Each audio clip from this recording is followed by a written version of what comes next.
My brother's fiancée falsely accused me of getting her pregnant, and my family believed her instantly. I fought back and took her to court. Now that the truth is out, my brother wants to reconcile. Hey everyone! Before we jump into today's video, I need your help. We've noticed the channel is losing some traction, and subscribing is one of the best ways you can support us. It's quick, free, and it helps us keep bringing you awesome content. Your support means the world. Let's keep this channel growing together. Thanks so much. Now let's start the video. All right, Reddit. This one's seriously messed up. My brother got engaged to a real piece of work. I ended up hiring her at my shop after my mom and brother pushed for it. A few weeks later, I had to fire her for being rude and useless. Her response? She told everyone I got her pregnant. And the worst part? My family believed her. My brother fought me and said I was dead to him. Here's what happened. I, 35 male, run a small computer repair shop in town, make a decent living, pay my taxes, and generally mind my own business. Nothing special, nothing fancy, just a normal 35-year-old guy handling his shit. I didn't think that kind of boring life could make me a target, but I was dead wrong. My older brother Raphael, 38 male, has always been the put-together guy. Married young, divorced without drama, and seemed to have his life figured out. About 3 years ago, he introduced us to Marina, 32 female, his new girlfriend who was different from his ex. She seemed calm and friendly on the surface, but there was something off about her that I noticed right away. From the first awkward dinner at my mom's house, I could see Marina wasn't what she appeared to be. She constantly dominated conversations, steered topics back to herself, and had this way of subtly putting others down while making it sound like a compliment. I remember once when my mom served dinner, and Marina commented on how brave it was that my mom still tried to cook traditional dishes at her age.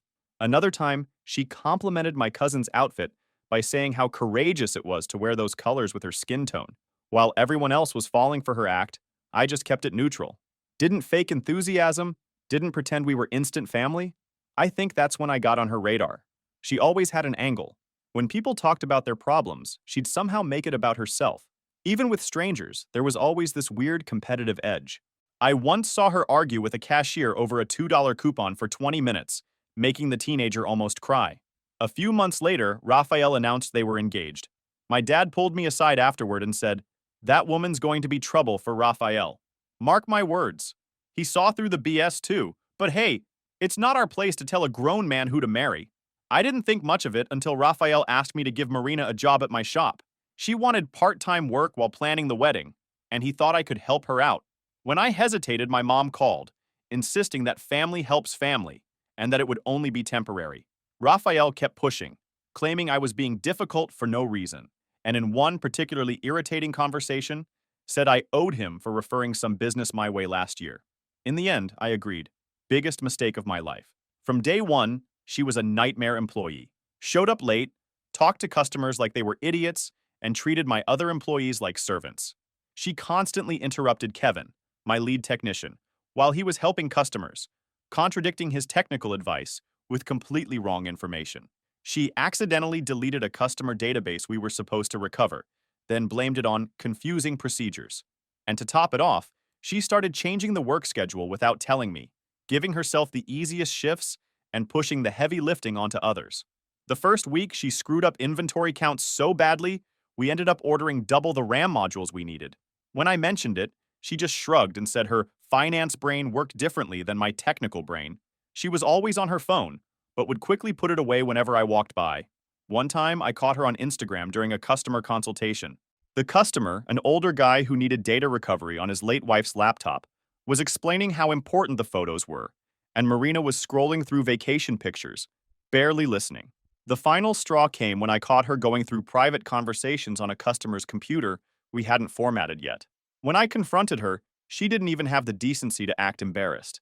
Just smiled and said it was part of her natural curiosity. The customer was a local doctor. Those messages could have contained confidential patient information. I could have been legally liable. When I explained the severity, she rolled her eyes and said, "Nobody's going to sue you, don't be so uptight." After a month of this crap, I fired her. I wasn't a jerk about it. I documented everything, showed Raphael the evidence, and he seemed to understand. But that night, he called back after obviously talking to Marina. His tone had completely changed. "You just didn't give her a chance.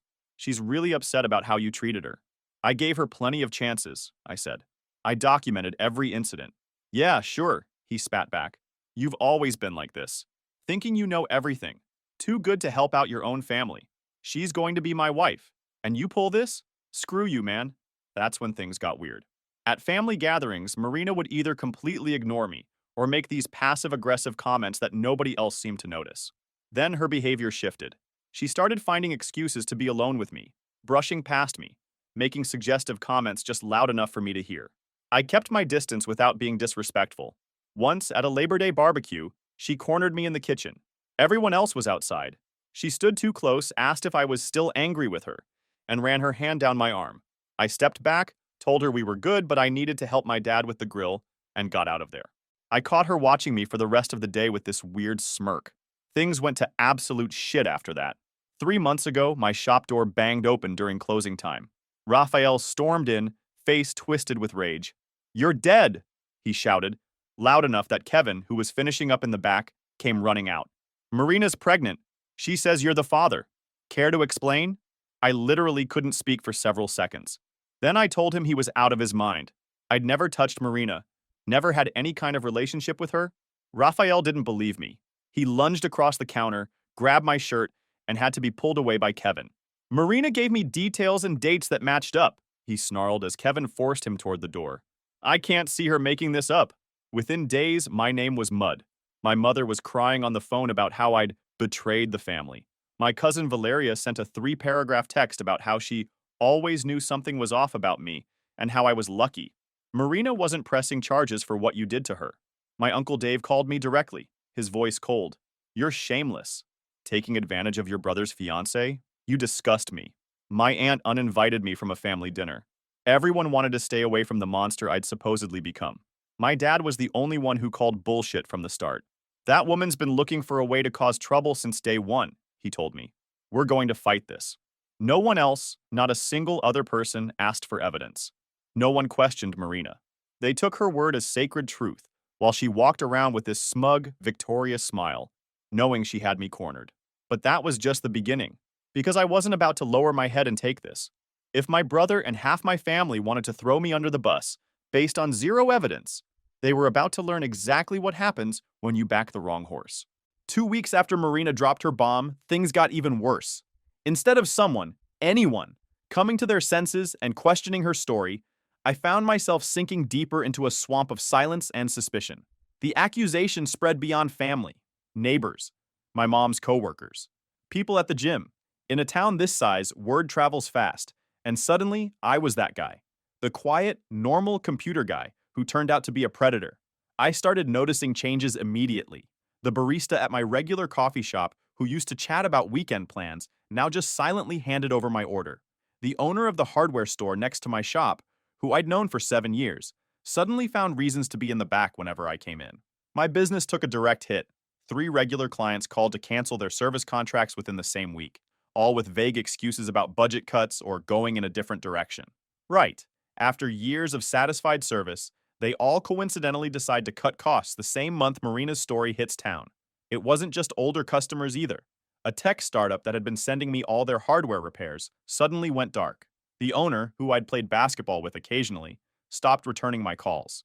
Later found out he'd switched to a shop 30 miles away rather than keep working with me. Raphael completely cut me off. Wouldn't answer calls or texts, not even to acknowledge my demand for a DNA test. His silence wasn't passive. It had weight. It was a condemnation without a trial. My mother took Raphael's side completely. She called me one night, her voice shaking, and asked if it was possible I'd done something to Marina. That was the moment I realized how deep this went. Even my own mother, who'd known me my entire life, had let doubt creep in. "Possible?" I said. "Mom, I've never even been alone with her except at the shop, with employees and customers around. You know me. You think I'd do this?" She hesitated before answering. That hesitation said everything. My dad, though, he was my rock through all this. "Your brother's been blind since the day he met her," he said. "And your mother always sides with him. Always has. He helped me start documenting everything, building a case." Meanwhile, Marina was playing her role with disturbing precision. She kept adding new details to her story. How I'd been understanding while she was going through emotional confusion. How I'd manipulated her with sweet words. How I'd tried to make her have an abortion and then threatened to destroy her socially when she refused. She told this story with tears in her eyes to Raphael, to my mother, to my aunt who called to tell me she couldn't help but feel horrified by what she'd heard. There was still no medical evidence. Marina claimed to be pregnant but hadn't shown any documentation. She refused a DNA test 3 times, claiming it would be risky for the fetus, and that she needed emotional stability rather than a hostile environment. I started to wonder if this wasn't just an attack on me, but a calculated strategy to gain something else: attention, control over Raphael, money, or just the sadistic pleasure of destroying someone's life. This wasn't drama. This was premeditated destruction of another person's reputation. Kevin was the only employee who stuck around after the rumors started. I saw how she acted, boss, he told me after a particularly dead day at the shop. She was always trying to get you alone, touching your arm, leaning in too close. I watched her do it when she thought no one was looking. She's full of crap, and I'll tell anyone who asks. My dad suggested I talk directly to Raphael one more time. I agreed to meet him at a diner. Big mistake. Raphael showed up already worked up, eyes bloodshot like he hadn't slept in days.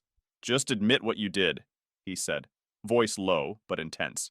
Just admit it. I looked him straight in the eye. I didn't touch Marina. Ever. She's lying and you're too blind to see it. He stood up so fast his chair fell backward. People turned to stare as he leaned over the table. You're dead to me, he hissed, then stormed out. That night, I contacted a lawyer who specializes in defamation cases. After listening to my story for nearly an hour, he looked me in the eye and said, "This isn't going to stop on its own. If you let this version prevail without fighting it, no matter how innocent you are, everyone will remember what she said, not what you kept silent." That hit me hard because he was right. What hurts most isn't the lie itself, but the abandonment, the feeling of being guilty by default, the way Raphael and my mother chose the comfort of the lie over the discomfort of questioning it. But I'm telling you right now, this game isn't going to end how Marina expects. I'm going to force each and every one of them to look me in the eye when the truth hits them. And when that happens, I won't hesitate to collect on every single act of betrayal they've committed against me.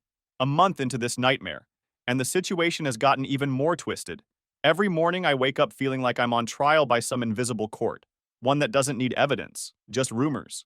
Marina's story has become more elaborate with each telling.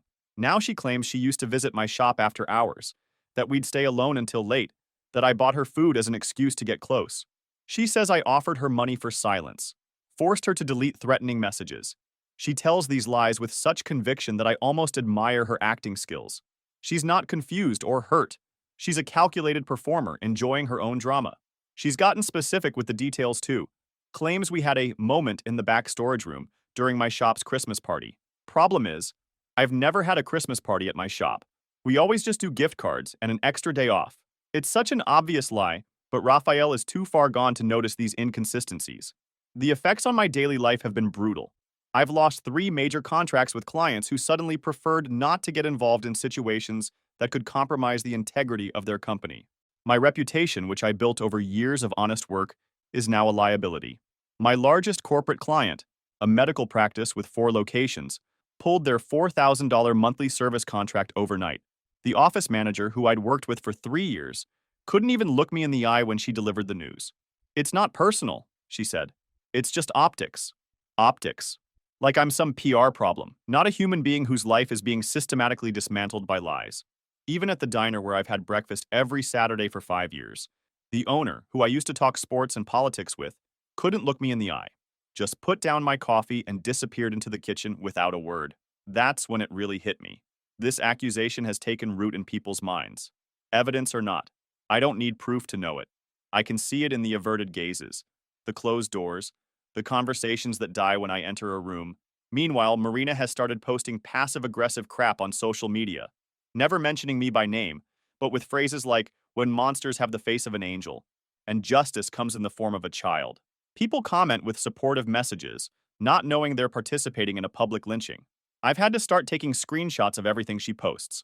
My lawyer says we need to document the pattern of defamation, how she's deliberately cultivating public sympathy while destroying my reputation. It's surreal watching her weave this elaborate fantasy, knowing the truth but being powerless to make anyone believe it.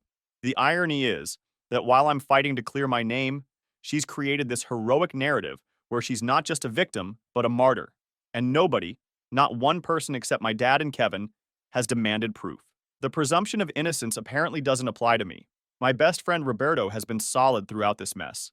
He's known me since high school and didn't buy Marina's story for a second. Remember Jen Miller from senior year? He reminded me over burgers at his place, the only place besides my apartment where I felt comfortable. She pulled the same manipulative crap, different story, same playbook. Marina's going to slip up, and when she does, we'll be ready. The only progress has been through my lawyer. We've systematically documented every incident from the day Marina started working at my shop. Kevin gave a written statement about her inappropriate behavior toward me. We collected employee reports of her incompetence and unprofessionalism. My lawyer even tracked down Marina's previous employers, uncovering a pattern of workplace issues and false accusations. Turns out this wasn't her first rodeo. She'd worked at a marketing firm in the next county over and left under mysterious circumstances. My lawyer got in touch with her former supervisor, who initially refused to say anything. But after we explained the situation, he reluctantly admitted there had been concerns about her interactions with colleagues and questions about her professional conduct. Nothing specific enough to be actionable, but enough to establish a pattern. We've started the process to legally require Marina to take a DNA test once the pregnancy is far enough along that it poses no risk. It's not easy. There are protocols, timelines, authorizations from agencies that don't share my urgency. But it's a path to the truth, and that keeps me going. I've also started documenting everything: dates, names, behaviors, exact phrases. My dad's been helping, talking to people who know Marina, looking for inconsistencies in her story. Then things went from bad to worse. I was closing up my shop late one night when Raphael pulled into the parking lot. He'd clearly been drinking. I could see it in how he moved, aggressive and unsteady. I stayed inside and locked the door. He started pounding on the glass. "Come out and face me, you piece of shit!" I was about to call the cops. But before I could, Raphael picked up a brick from the landscaping and threw it through my front window. Glass shattered everywhere. Then he climbed through, cutting himself in the process, and charged at me. I'm not proud of what happened next, but it was self-defense. I sidestepped and he crashed into a display case. When he got up, I hit him once, clean, straight to the jaw. He went down hard. Neighbors must have heard. The cops showed up 5 minutes later. They took statements, documented the damage. Raphael was arrested for destruction of property and attempted assault. Unlike before, this time I pressed charges. I was done letting him off the hook. My mother called me that night, sobbing uncontrollably. "How could you?" she kept saying. "He's your brother, and you're sending him to jail." When I tried to explain how he had attacked me, she cut me off. "I don't have a son who would do this," she said, and hung up. My dad arrived as they were putting Raphael in the squad car. "You okay?" he asked. I nodded. We both watched as they drove off. "You did the right thing pressing charges," he said quietly. "He needs to face consequences, but remember, he's still your brother." "Doesn't feel like it," I answered. "This ends now," my dad said. "Tomorrow we push harder for that test." I'm not naive. I know that even if a DNA test proves I'm not the father, some people will still believe something must have happened. That where there's smoke, there's fire. I may never recover what I've lost, but I'm not going to let Marina get away with this. She may have won the first round, but I have the patience, resources, and determination to confront her on her own turf. What she's done isn't a mistake. It's destructive slander. And I'm going to return every blow, but mine will be surgical, precise, legal, and definitive. 3 months in, and my life has become an emotional wasteland. Each day is a carbon copy of the nightmare before. Waking up, going through the motions, living under constant suspicion for something I didn't do. My routines are mechanical now. The isolation has dug a hole so deep, I sometimes wonder if I'll ever climb out. Business is down almost 70%. Most days I sit in the shop alone, while Kevin handles the few repairs that still come in. I've had to dip into my savings just to cover rent and utilities. This isn't just hurting my reputation, it's attacking my livelihood. I've started taking a different route to work, avoiding the main streets where I might run into people I know. It's just exhausting constantly seeing that flicker of judgment in people's eyes. Yesterday, I overheard a customer whispering to Kevin, asking if that guy still owned the shop. Kevin, to his credit, defended me firmly, but the damage was done. I stayed in the back room until they left. But today, something changed. The darkness has finally started to recede. The truth, the actual, provable truth, has broken through the wall of lies. After weeks of legal back and forth, we finally got what I'd been demanding from day one: the test. My lawyer had to push hard, with the judge ultimately ordering a prenatal paternity test that posed no risk to the fetus. Marina's lawyer tried everything to delay, claiming she was emotionally unstable. that the test would cause irreversible consequences, that they didn't want to expose the victim to more pressure. But after my dad leaked the case to some reporter friends and it started gaining attention, the judge agreed. The procedure was done at a private clinic under legal supervision. I'll never forget Marina's face when she walked in. No fear, no shame, just annoyance, like this was all a waste of her precious time. A minor speed bump before returning to her performance. She walked right past me, chin up, like I was beneath her notice. But I caught that moment, that split second where her mask slipped, and I saw the panic in her eyes. She knew what the results would show. She already knew the mess waiting for her. The 2 weeks waiting for results were the longest of my life. I barely slept, kept my phone in hand constantly, waiting for the call that would confirm what I already knew. When the results finally came, I didn't react. I just sat at my desk staring at the paper. Probability of paternity, 0%. That zero was my redemption. Proof that everything I'd endured was the result of a calculated lie by someone who underestimated how hard I'd fight back. My lawyer sent the results to Raphael that same day. For 3 days, silence. Total radio silence, as if everyone who'd been so quick to condemn me now needed to hide from their mistake. Finally, on the 4th day, I got a text from him. I need time. We'll talk to you later. That's it. No apology, no acknowledgement of his error, no shame, just an empty, lukewarm, cowardly message that only strengthened my resolve. Then things got even more interesting. My lawyer, who'd been investigating the background of the case for a potential defamation lawsuit, found inconsistencies in the medical documents Marina had presented. Altered dates, non-existent doctors, formats that didn't match the clinic they claimed to use. When we cross-referenced with the clinic where the DNA test was done, we discovered they had no previous record of Marina. No appointments, no checkups, no prescriptions, nothing. That's when my lawyer carefully suggested what I'd started to suspect. Marina had never been pregnant. I almost couldn't believe it at first. Not because I trusted her. I already knew she was a fraud, but because it seemed inconceivable that someone would go this far just to destroy another person. Fake a pregnancy, falsify documents, maintain the lie for months without flinching, all to get revenge on someone who fired her from a part-time job and rejected her advances. But the evidence was undeniable. Marina wasn't just a liar. She was a pathological manipulator with a talent for destruction. My lawyer dug deeper. He found a pattern of similar behavior in her past. She'd pulled similar stunts in 2 previous relationships, though never to this extreme. Ex-boyfriends who'd wronged her suddenly found themselves accused of stalking, harassment, or emotional abuse. One had nearly lost his teaching job over false claims she'd made to his principal. Fortunately for him, she'd gotten sloppy with the details, and security footage proved he was nowhere near where she claimed the incident occurred. We took everything to the judge. The DNA results, the irregular medical documents, the threatening messages, and testimonies from people who were finally starting to question the story. Kevin testified that he'd seen Marina making passes at me multiple times and getting angry when I didn't respond. Roberto provided screenshots of contradictory social media posts she'd made about her pregnancy. Now the house of cards is crumbling, not with a bang, but with the slow, inevitable creak of a lie that can no longer support its own weight. The next step is the legal response. For the first time in months, I can sleep without that knife in my back. The truth has given me back my voice, my name, my dignity, and now that I have those back, I'm moving toward what I've been waiting for, making her pay. Because if she thought this would end with a negative test result, she was dead wrong. This is just the beginning. 4 months since the first lie, and the atmosphere has shifted. Not calmed down, transformed. We've gone from accusatory glances and veiled threats to a collective retreat, not to repair the damage, but to hide the shame of participating in such a grotesque farce. The truth didn't bring comfort. It exposed all the rotten seams in the family fabric, revealing fragile loyalties and betrayals disguised as neutrality. Now that the DNA results are official and the irregularities in Marina's medical documents are exposed, new rumors are circulating. Some family members are saying that maybe Marina was confused, or she might have mental health issues. Others are suggesting that she isn't right in the head, and everything was the result of an emotional crisis. But not one person, not a single one except my dad, Kevin, and Roberto, has offered me a direct apology. Shame turned them all into cowards. It's easier to invent excuses than to admit they condemned an innocent man they'd known their whole lives. My aunt, the same one who uninvited me from family dinner, had the nerve to tell my dad that we all need to move past this as a family.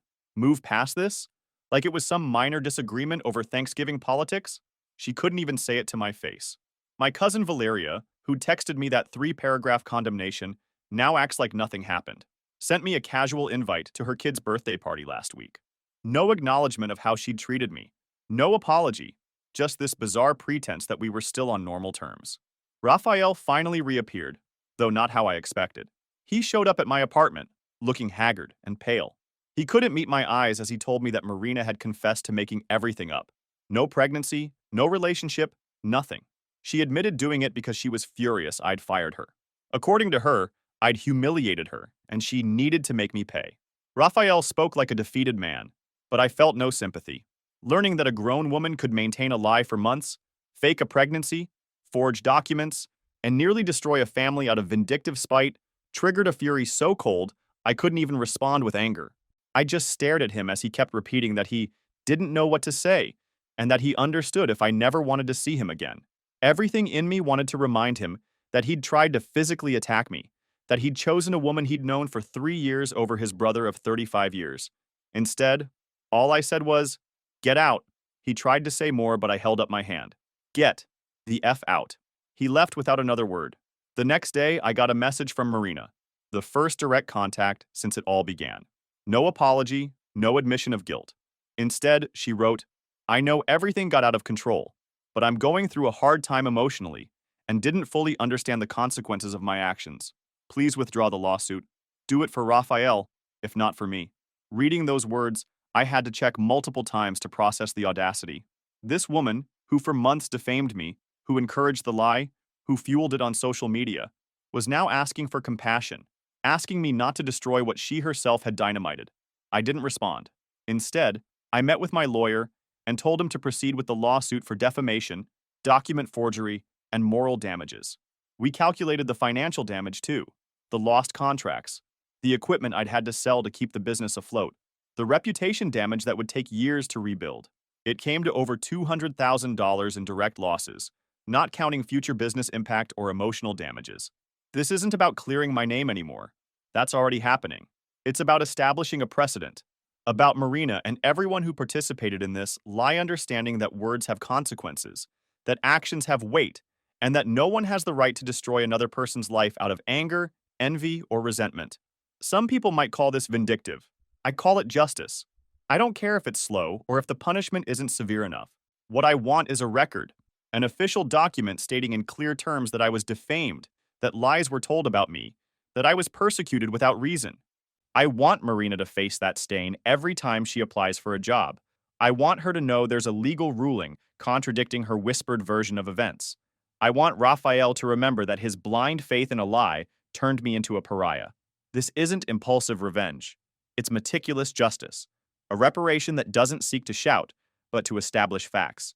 Everyone who participated in this nightmare will face consequences with the same coldness they showed when condemning me. 6 months since the poison dart was launched, and today, looking back at the emotional storm, the losses, the isolation caused by a crafted lie, I can say that truth has not only been legally recognized, but has produced real consequences. Justice has spoken with the implacable weight of evidence, cross-examinations, forensic reports, and testimonies that dismantled Marina's artifice piece by piece. The final hearing was held last week, closing this chapter officially. But let's not kid ourselves. Wounds from this kind of betrayal don't heal with court rulings. They remain under the skin, soothed only when the aggressor pays for the damage caused. The hearing was unforgettable, not as a climax, but because for the first time, I saw everyone involved gathered in one place, forced to face the truth without excuses or evasions. Marina arrived dressed with studied sobriety, faking a composure that crumbled within minutes of presenting evidence. When my lawyer showed the falsified documents, ultrasounds belonging to different patients, forged medical records, pregnancy certificates from non-existent clinics, there was no defense possible. It was so crude, so grotesque, so obviously built on deceit that even her attorney simply nodded and asked for clemency, citing emotional distress and temporary mental instability as mitigating factors. But then came the turning point. When the prosecution presented final evidence, clinic records cross-referenced against Marina's documents, timestamp inconsistencies, and metadata pulled from the PDFs she submitted, her lawyer leaned in and went quiet. She didn't confess. She didn't cry. She just sat there, blinking, as the reality hit. Her attorney requested a recess, came back, and quietly submitted a statement acknowledging that the documents were forged and that no pregnancy ever existed. It wasn't a breakdown, it was defeat without a fight. Raphael sat through the entire confession, his face getting paler by the minute. Not once did he look my way. My mother wasn't there. She'd claimed illness, which my dad later told me was just shame she couldn't face. My dad sat behind me the entire time, a solid presence at my back. Kevin and Roberto flanked me on either side, the only people besides my father who had believed me from the start. When the judge announced the ruling, my dad put his hand on my shoulder. That simple gesture meant more than 1,000 words. The ruling was clear. Marina committed aggravated defamation, document forgery, and moral damages. She was ordered to pay a significant fine in installments over several years, plus a restraining order, preventing her from approaching or communicating with me for at least 3 years. It wasn't a prison sentence. That's not what I wanted. What I sought was a precedent, an official document validating everything I'd said from day one. Something that restores, even partially, the dignity taken from me by a woman who played victim without caring who she destroyed. The judge also ordered her to post a public retraction on the same social media platforms where she'd spread the lies. Within 24 hours, she had to explicitly state that she had falsely accused me, that there was never any relationship between us, and that she had fabricated the entire pregnancy. Since the ruling, I've received messages from relatives who previously turned their backs on me. Some offer vague excuses about not knowing what to think, or wanting to stay out of it out of prudence. Others have opted for total silence, hoping time will erase their complicity. Raphael tried calling multiple times. I blocked his number. Whatever he has to say, I'm not interested. The brother I knew would never have believed those lies, would never have tried to physically harm me, would never have abandoned me when I needed him most. My mother sent a tearful voicemail, begging me to talk to her. I haven't returned the call. Some betrayals run too deep to be fixed with tears and apologies. 1 year has passed. My business has not only recovered, but expanded. It wasn't overnight. For months, I worked with a half-dead schedule, scraping by with part-time repair jobs and one loyal client who didn't care about the rumors. I knew silence wouldn't clear my name, so I did what I do best, fixed things myself. I posted the court verdict and my full side of the story on the business website, pinned it on our Google reviews, and let the receipts speak. One of the bigger clients who dropped me? They came back after their legal team saw the ruling. That one contract alone covered 2 months of operating costs. I didn't beg for trust. I just rebuilt it, piece by piece. Then I hired 2 part-time employees and moved to a larger location across town. The court ruling became public record, and slowly, the real story replaced the lies that had circulated. I heard through my dad that Raphael and Marina divorced shortly after the trial. Apparently, the public humiliation was too much for their relationship to bear. Raphael moved to another state for work, or maybe just to escape the memories. Either way, it's better for both of us. He tried reaching out again last month, a letter this time, handwritten, saying he wanted to make amends, that he'd been blinded by love and manipulated by a professional liar. He said he missed his brother and wanted to rebuild our relationship. I burned the letter without finishing it. Some bridges, once burned, should stay that way. My mother and I have an uneasy truce. We see each other at holidays, exchange pleasantries, but the warmth is gone. She chose sides when it mattered most, and that's not something I can forget, even if I've technically forgiven her. My dad and I are closer than ever. He stood by me when it counted, never doubted me for a second.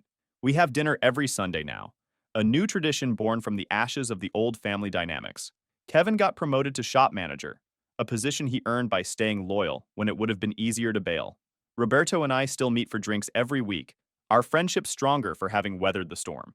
As for Marina, she moved across the country after failing to make the first 3 payments on her fine.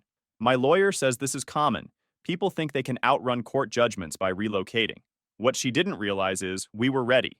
We filed to enforce the judgment in her new state. A few anonymous negative reviews popped up on my business profile not long after she moved. Same writing style, same weird punctuation. We flagged them, built a digital paper trail. If she keeps trying to play games, we'll nail her for harassment next. The truth may have set me free, but it didn't restore everything I lost. Some friends never came back. Some family relationships remain strained or broken. Some potential clients still hear whispers and choose to take their business elsewhere. But I've rebuilt something stronger from the rubble, a business that doesn't depend on family connections. Friendships based on loyalty tested by fire. They say revenge is a dish best served cold. I disagree. Justice, real justice, isn't revenge at all. It's restoration. And that's what I got. Not perfect justice, Not complete restoration, but enough to look at myself in the mirror each morning and know that when they tried to bury me, I refused to become a grave. Instead, I became exactly what they feared most, someone who wouldn't keep his mouth shut. So Reddit, do you think Raphael deserves a second chance? Was cutting him off the right call? I've tried putting myself in his shoes, but damn it, man. He believed a bitch over his own brother. That's not something you just bounce back from. Anyway, appreciate you reading this far. How would you handle it if you were in my place? Let me know.